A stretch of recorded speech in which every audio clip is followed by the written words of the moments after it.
اسلام آباد وفاقی وزیر خزانہ اسحاق ڈار نے ایک بار پھر ملک کے ڈیفالٹ نہ ہونے کی یقین دہانی کرواتے ہوئے کہا کہ ہم IMF پروگرام پورا کریں گے لیکن عوام کو یرغمال نہیں بنائیں گے۔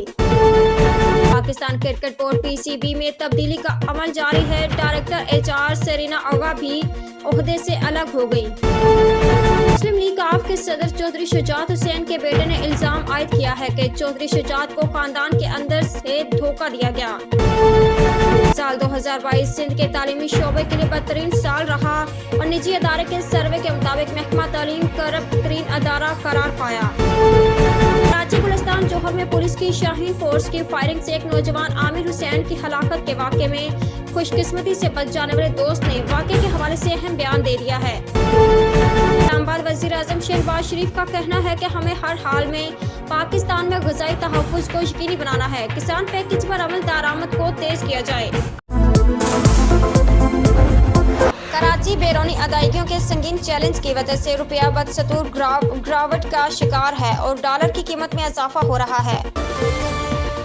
بیرونی ادائیگیوں کے سنگین چیلنج کی وجہ سے روپیہ بدستور گراوٹ کا شکار ہے اور ڈالر کی قیمت میں اضافہ ہو رہا ہے۔ بعد پاکستان نے کلائمیٹ ریزیلینٹ بین الاقوامی کانفرنس میں شرکت کے لیے تیاری مکمل کر لی۔ کانفرنس سے پاکستان کو 16 ارب 26 کروڑ ڈالر ملنے کی امید ہے۔ وزیر اعلیٰ سندھ مراد علی شاہ کی زیر صدارت ہونے والی سندھ کابینہ کے اجلاس میں 3 لاکھ ٹن گندم خریدنے کی منظوری دے دی گئی۔ اسلام آباد ملک بھر میں کرونا وائرس کے کیسز بدستور ریکارڈ کیے جا رہے ہیں۔ گزشتہ روز کرونا وائرس کے نئے رپورٹ کیسز کی تعداد 24 رہی۔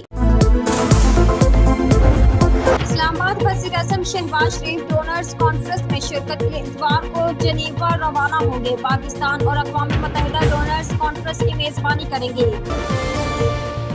محکمہ موسمیات نے بارش کے نئے سسٹم کی پیش گوئی کرتے ہوئے کہا کہ درجہ حرارت میں 5 سے 7 ڈگری کمی آ سکتی ہے۔ کراچی وزیر اعلیٰ سندھ مراد علی شاہ کی زیر صدارت ہونے والے سندھ کابینہ کے اجلاس میں 1.7 ارب روپے سے نئی بسوں کی خریداری کی منظوری دے دی گئی۔ کراچی اور حیدرآباد میں 15 جنوری کو شیڈول بلدیاتی الیکشن کے معاملے پر پاکستان پیپلز پارٹی کے چیئرمین مقررہ تاریخ پر انتخابات کرانے پر ڈٹ گئے ہیں۔ انڈی سیکورٹی فورسز نے جنوبی وزیرستان میں انٹیلیجنس بیسڈ آپریشن کے دوران 2 خودکش حملہ آوروں سمیت 11 دہشت گردوں کو ہلاک کر دیا ہے۔ لکی مروت میں پولیس چوکی شہباز خیل پر رات کے دہشت گردوں نے حملہ کیا جس میں پولیس اہلکار تحسین اللہ شہید جبکہ ایک دہشت گرد مارا گیا۔ ٹرین نے سڑک پر چلتے ایک ٹریلر ٹرک سے اس انداز سے ٹکرائی کہ ٹرک کے ٹکڑے ہو گئے جس کی خطرناک ویڈیو سوشل میڈیا پر وائرل ہو گئی۔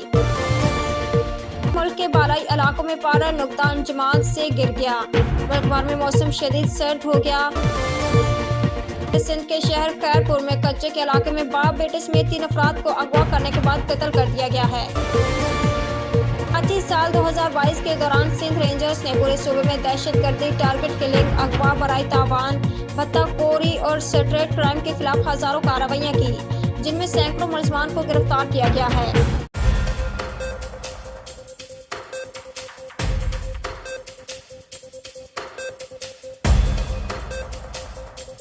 کراچی سندھ حکومت نے خواتین اور بچوں کے ساتھ جنسی زیادتی کے واقعات پر بڑا فیصلہ کرتے ہوئے صوبے بھر میں 27 اینٹی ریپ کرائسس سیل قائم کرنے کی منظوری دے دی۔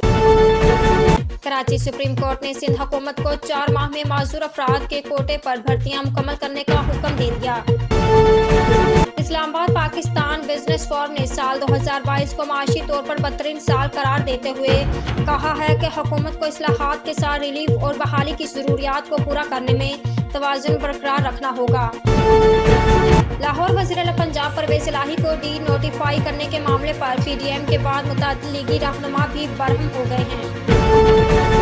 ڈھاکہ 2.8 ارب ڈالر لاگت کے میٹرو ریل سسٹم کے ساتھ بنگلہ دیش جنوبی ایشیا کا تیسرا ملک بن گیا ہے۔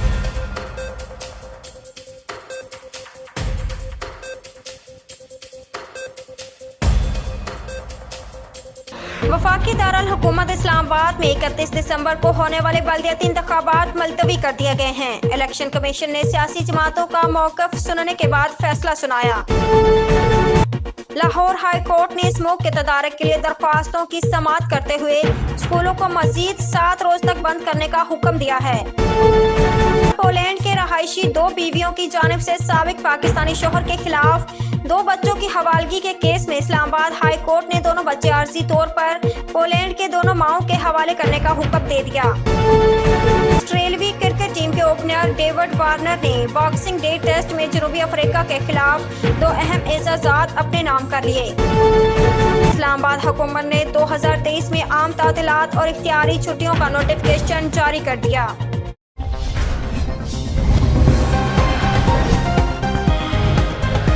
کراچی 4 کے چورنگی گیس کی دکان پر آگ لگ گئی۔ کراچی میں گیس سلنڈر دھماکے سے پل پر گزرتی گرین لائن بس بال بال بچ گئی۔ سلنڈر بھی اڑ کر دوسروں کی جانب آ گیا۔ اللہ سب کی حفاظت فرمائے۔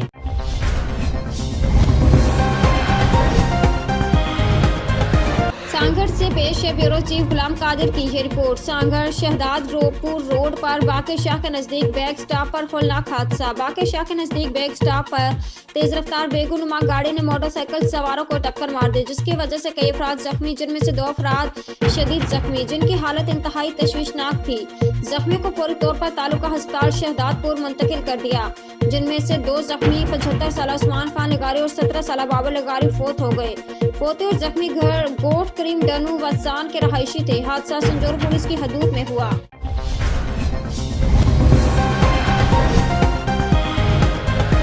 والدین کے پرزور اصرار پر اسوہ کالج بھوانہ میں ہاسٹل کا آغاز ہو گیا۔ بھوانہ سے ہمارے نمائندے رائس ذیشان حیدر کلیار کی رپورٹ کے مطابق اسوہ گروپ آف کالجز کی انتظامیہ نے اسوہ کالج بھوانہ کے طلبہ کے لیے ہاسٹل کے قیام کے فلفور منظوری دے دی ہے۔ ہاسٹل میں قیام پذیر طلبہ کے روزانہ کی بنیاد پر 5-6 گھنٹے کلاسز کے ساتھ ساتھ غیر نصابی سرگرمیوں کے مواقع بھی فراہم کیے جائیں گے۔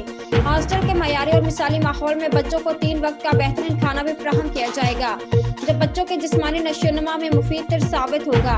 نیز ہاسپٹل میں رہنے کے خواہش مند طلبہ کو خواہ مخواہ دوسرے شہر کا رخ نہیں کرنا پڑے گا اور سفر کی صعوبتوں اور غیر ضروری اضافی اخراجات سے بچ پائیں گے۔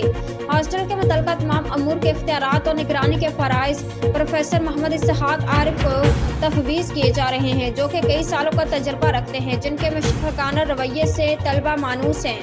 اسوہ کالج بھوانہ کے پرنسپل محترم غلام عباس بھٹی کا کہنا ہے کہ یہ سب کچھ ہم نے طلبہ کے روشن مستقبل اور ان کے بہترین مفاد میں کیا ہے اور ہمیشہ کرتے رہیں گے۔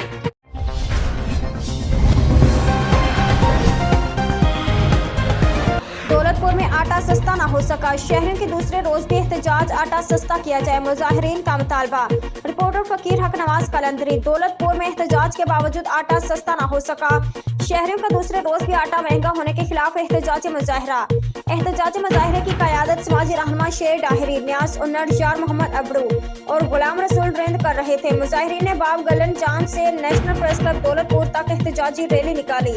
اس موقع پر مقررین نے خطاب کرتے ہوئے کہا کہ ہم نے بھی پہلے احتجاج کیا ہے، اس کے باوجود آٹے کی قیمتیں کم نہیں ہوئی۔ آٹا مہنگا ہونے کی وجہ سے غریب مزدوروں کے بچے بھوکے سونے پر مجبور ہیں۔ دولت پور میں آٹا 140 روپے کلو فروخت ہو رہا ہے۔ میرپور خاص کے ڈپٹی کمشنر کی طرح دولت پور میں بھی آٹا 75 روپے کلو فروخت کرنے کا نوٹیفکیشن جاری کیا جائے۔ دولت پور کے شہریوں نے اللہ کام سے مطالبہ کیا ہے کہ فوری طور پر سستے آٹے کے اسٹال لگائے جائیں اور غریبوں کو سستا آٹا مہیا کیا جائے۔